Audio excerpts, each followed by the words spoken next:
কিসের ভয়? আমি তো জানি আমি কোনো অন্যায় করিনি, কোনো অপরাধ করিনি আমি, কোনো বিশ্বাসঘাতকতা করিনি, কোনো ২ নাম্বারি কাজও করিনি। উষ্ণ হেসে জিজ্ঞেস করলো, এ তো কনফিডেন্স? রূপকথা: ইয়েস, কনফিডেন্স একদম ওভারলোড। উষ্ণ বলো, তোমাকে খুব করে বিশ্বাস করতে ইচ্ছে করছে। রূপকথা: বিশ্বাস করার দরকার নেই, তবে আমি কোনো নিজেকে এক্সপ্লেন করব না। মুহূর্তেই উষ্ণর মুড চেঞ্জ হয়ে গেল। রেগে টেবিলে একটা ঘষে দিয়ে বলল, কিভাবে পারলে আমার সঙ্গে এমনটা করতে? তুমি কি টের পেয়েছিলে আমি তোমার সঙ্গে সংসার করার স্বপ্ন দেখছি? রূপকথা বলল, কি করেছি জানি না, জানতেও চাই না, এখন প্লিজ বাসায় চলুন। উষ্ণ রূপকথাকে নিজের একদম নিকটে নিয়ে বলল, ধরা পড়ে এখন নাটক করছো? রূপকথা বলল, হ্যাঁ। উষ্ণ বলল, ভালো, চালিয়ে যাও।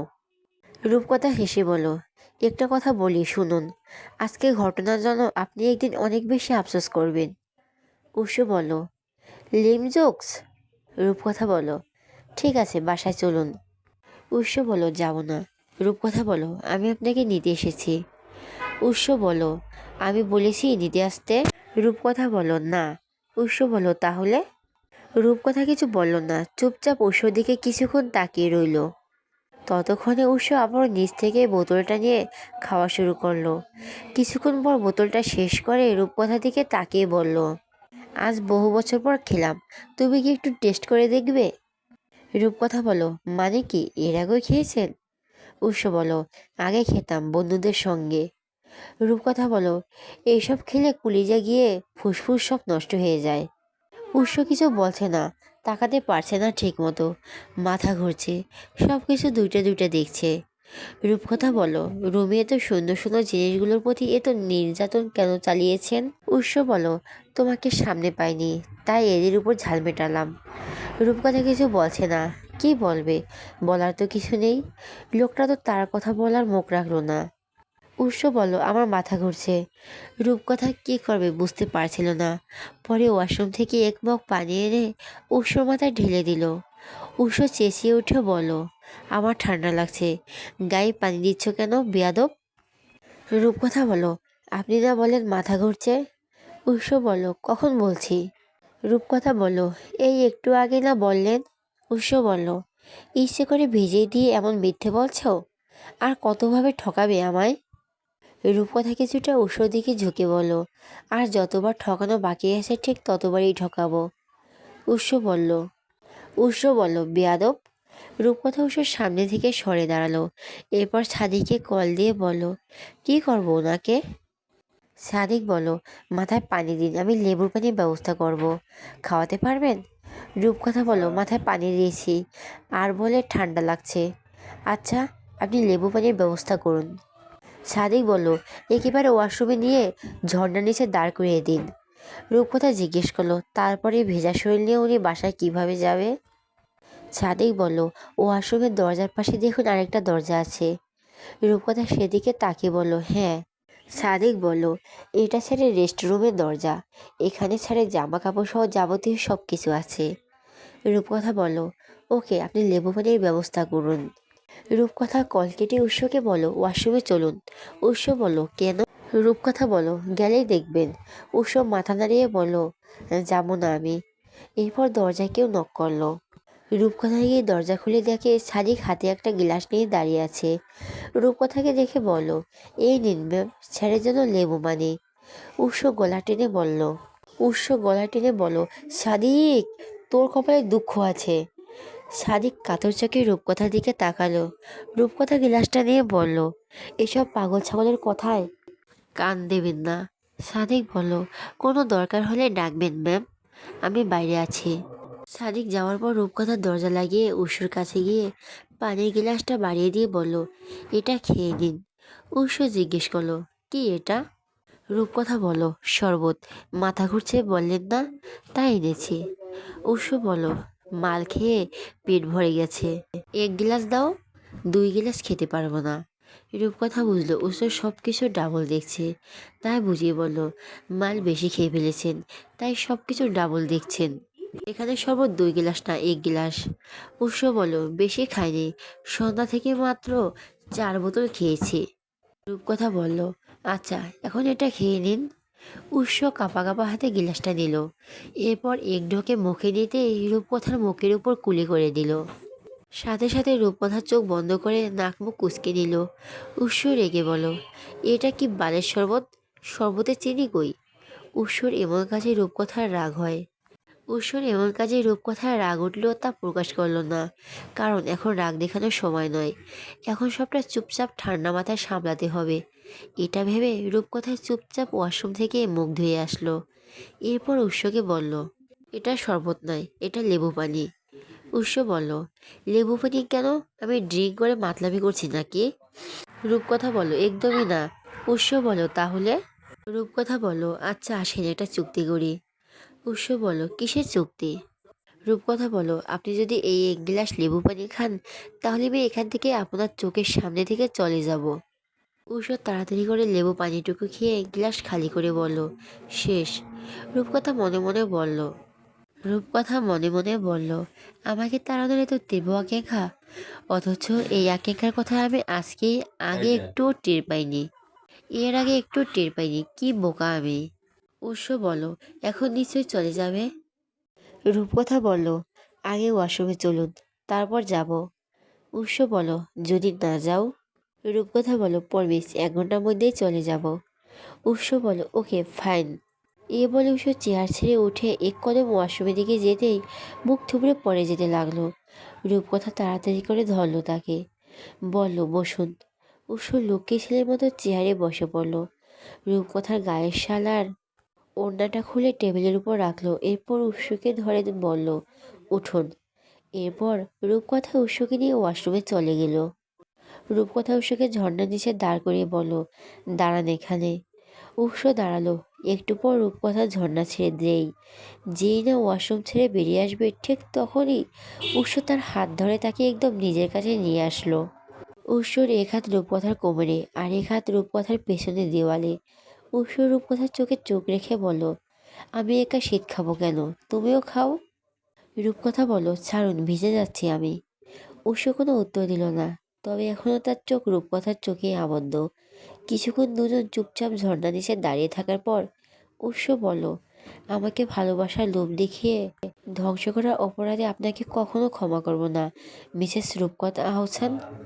কথাটা বলে উৎস রূপকথার কোমরে চাপ প্রয়োগ করলো। এতে রূপকথা ব্যথা পেল, তবে তা প্রকাশ করলো না। চুপচাপ উৎসর কাছ থেকে সরে আসতে চাইলো, কিন্তু উৎস যেতে দিল না। উল্টো নিজের মুখটা এগিয়ে নিয়ে রূপকথার বাম গালে জোরে একটা কামড় বসিয়ে দিল। রূপকথা এবার ব্যথা সহ্য করতে না পেরে জোর করে কোমর থেকে উৎসর হাতটা সরিয়ে ওয়াশরুম থেকে বেরিয়ে আসলো। এরপর মুখ ঘষতে ঘষতে রেস্ট রুমে চলে গেল উৎসর জামা কাপড়ের জন্য।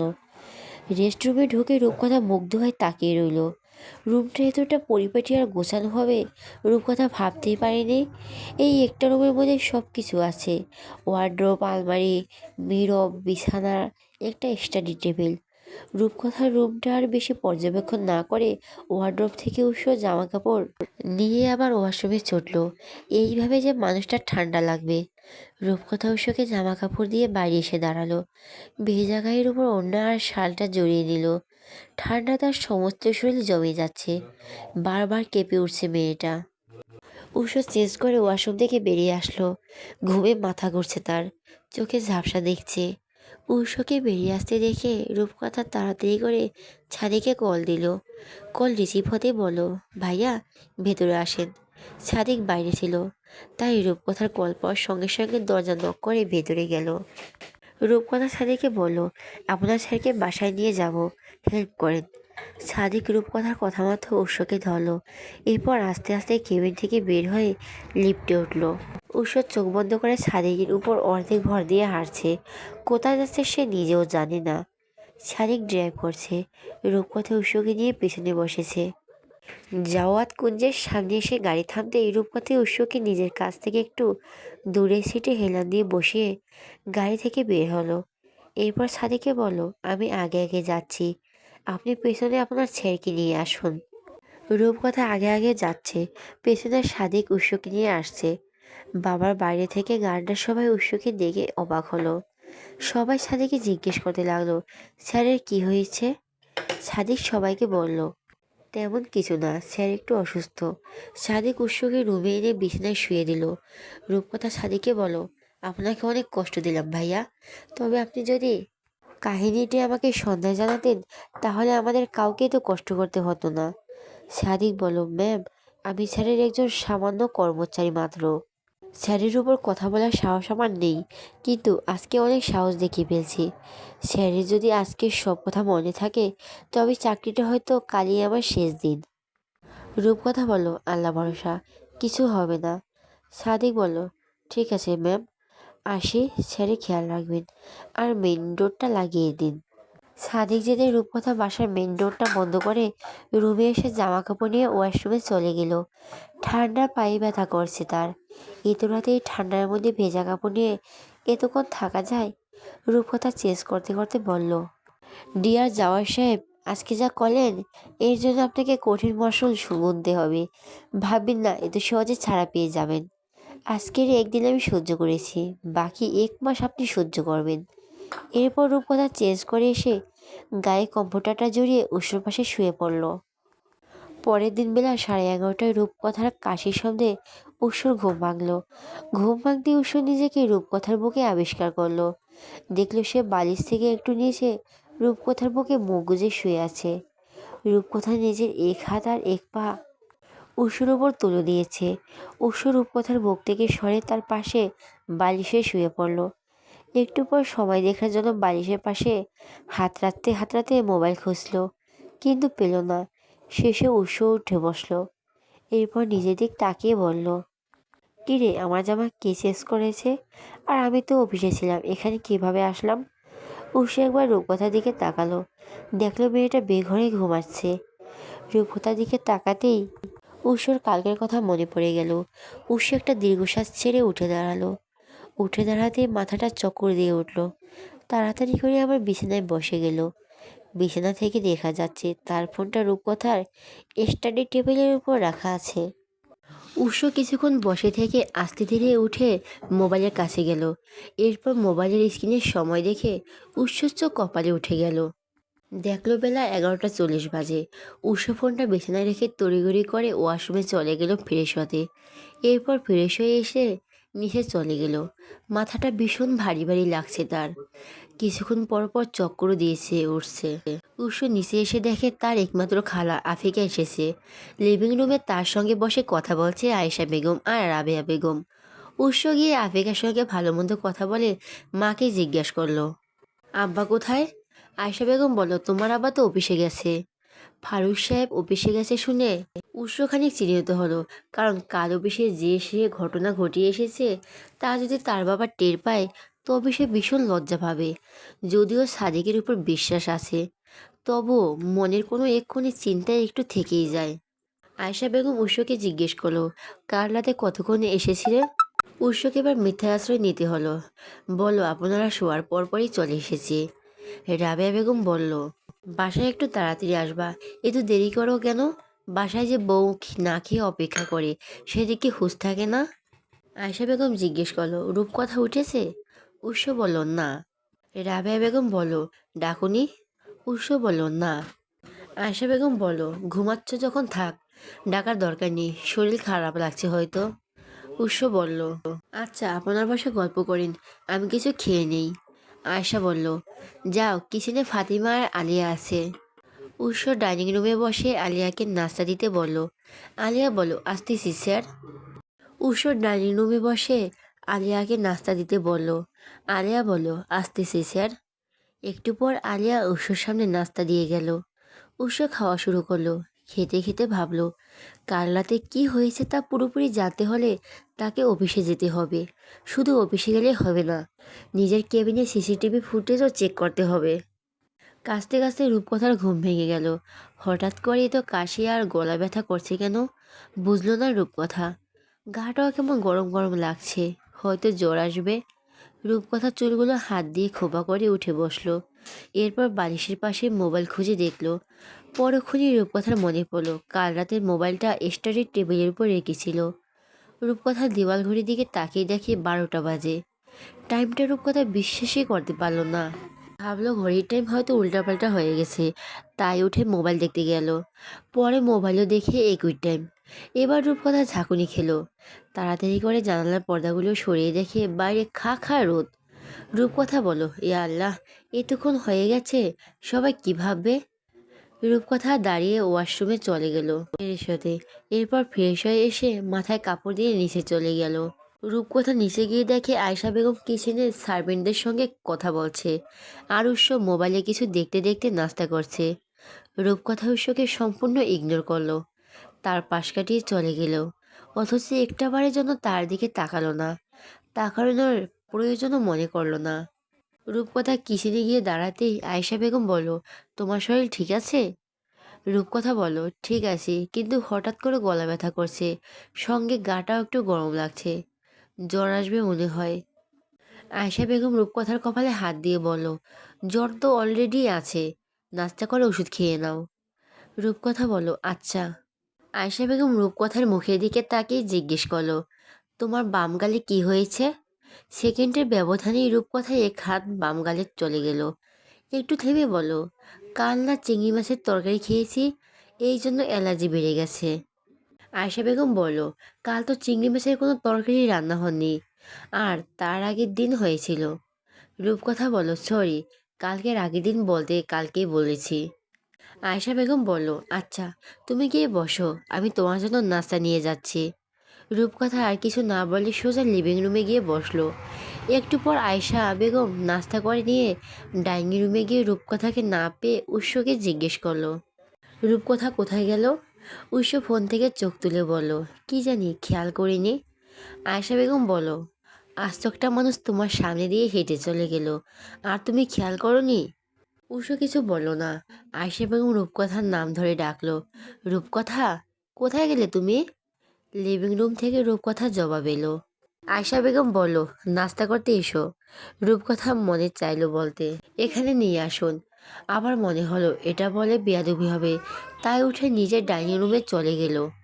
এরপর উৎসর সামনে চেয়ারটায় বসে খাওয়া শুরু করলো। উৎস খাওয়ার ফাঁকে একটু পরপর রূপকথাকে দেখছে। মেয়েটা নির্লিপ্ত ভঙ্গিতে খাচ্ছে, কিছুক্ষণ পর পর নাক টানছে। সামনে যে একজন বসে আছে তা যেন চোখে পড়ছে না তার। উৎসর খাওয়া শেষ করে উৎস রুমে চলে গেল। উৎস যেতে রূপকথা একটা দীর্ঘশ্বাস ছেড়ে উঠে দাঁড়ালো। তার আর খেতে ইচ্ছে করছে না, গলা ব্যথায় ঢোক গিলতেও পারছে না। আয়শা বেগম রূপকথাকে বলল, এই তো তাড়াতাড়ি খাওয়া শেষ, দুটো রুটিও তো খেলে না। রূপকথা বলল, গলা ব্যথা করছে। নানু কোথায়? আয়শা বেগম বলল, সকালে আফ্রিকা এসেছে, আম্মায়ের সঙ্গে বসে নিজের রুমে কথা বল। রূপকথা বলল, রিঙ্কি আপুরা কেউ এসেছে? আয়শা বেগম বলল, না, ও একাই দাওয়াত করতে এসেছে, কালকে নাকি গ্রামে চলে যাবে। গ্রামের কথা শুনে রূপকথার সেদিনের রাতের কথা মনে পড়ে গেল, যেদিন উৎস তার সঙ্গে অনেক গল্প করেছিল, বলেছিল তাকে গ্রাম ঘুরিয়ে দেখাবে। রূপকথা এসব চিন্তা মাথা থেকে ঝেড়ে ফেলে জিজ্ঞেস করলো, বিয়ের আর কতদিন আছে? আয়শা বেগম বলল, আছে আরও 15-16 দিন।